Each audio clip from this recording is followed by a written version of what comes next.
Desde hace mucho tiempo venimos siendo bastante explícitos sobre la necesidad de ampliar el límite exterior.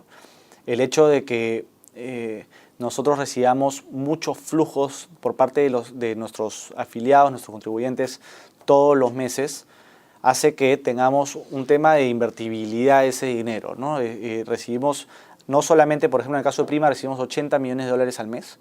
A eso hay que sumarle cupones de los bonos que tenemos en el portafolio, dividendos de las acciones que tenemos en el portafolio e incluso traspasos de otras AFPs que podemos tener como positivo.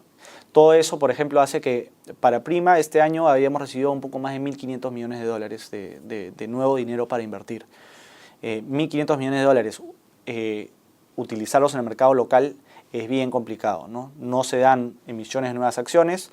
Las acciones en las cuales ya podemos invertir siguen siendo las mismas 20, 21 empresas en las cuales podemos invertir desde hace años y muchas de ellas estamos cerca al límite. Y por el lado de renta fija tampoco es que se dan tantas emisiones, ¿no? Entonces todo este mix de oportunidades locales no es suficiente para abastecer la necesidad de las AFPs, por lo tanto ir afuera es un paso natural, ¿no?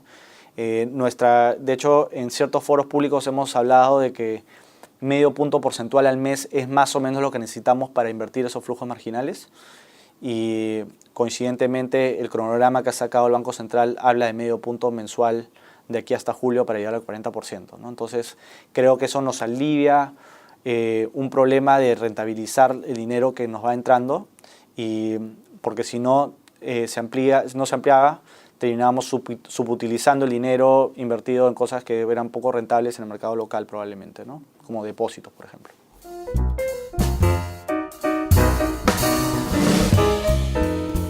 Hay que tomar tres variables muy críticas en la parte del límite del exterior.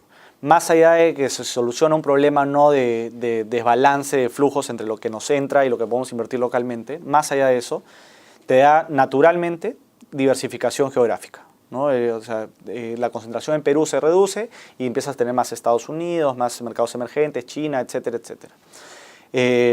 Más allá de la diversificación geográfica tienes la diversificación sectorial. El hecho de que, por ejemplo, si uno quiere invertir en hidrocarburos o quiere invertir en tecnología o quiere invertir en telecomunicaciones, la bolsa local no ofrece ese tipo de oportunidades y tienes que buscarlas en el mercado internacional.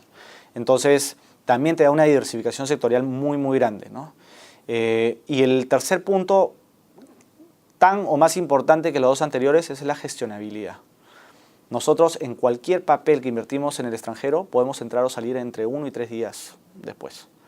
En la bolsa peruana, más bien nos demoramos entre 100 y 400 días dependiendo del papel que tenemos.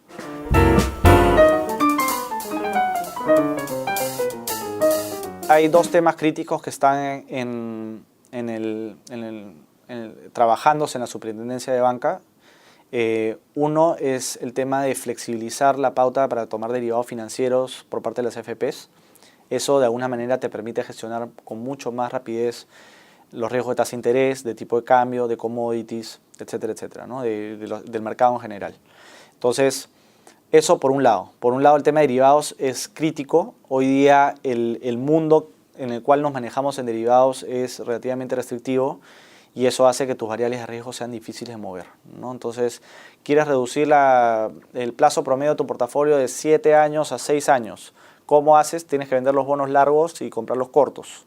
Eso es un proceso que demora mucho tiempo.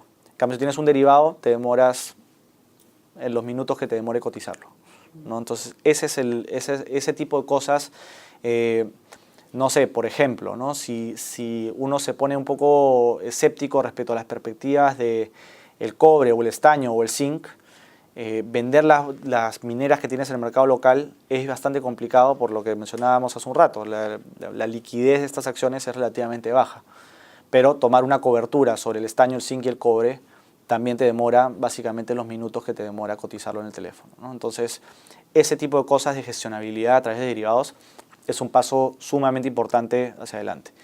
El segundo punto muy crítico, hay bastantes partes dentro de la reforma, pero los dos más críticos, al menos desde nuestra perspectiva, El segundo es facilitar más la inversión a través de fondos alternativos. Fondos alternativos son básicamente tres: fondos de infraestructura, fondos de inmobiliarios y fondos de capital privado.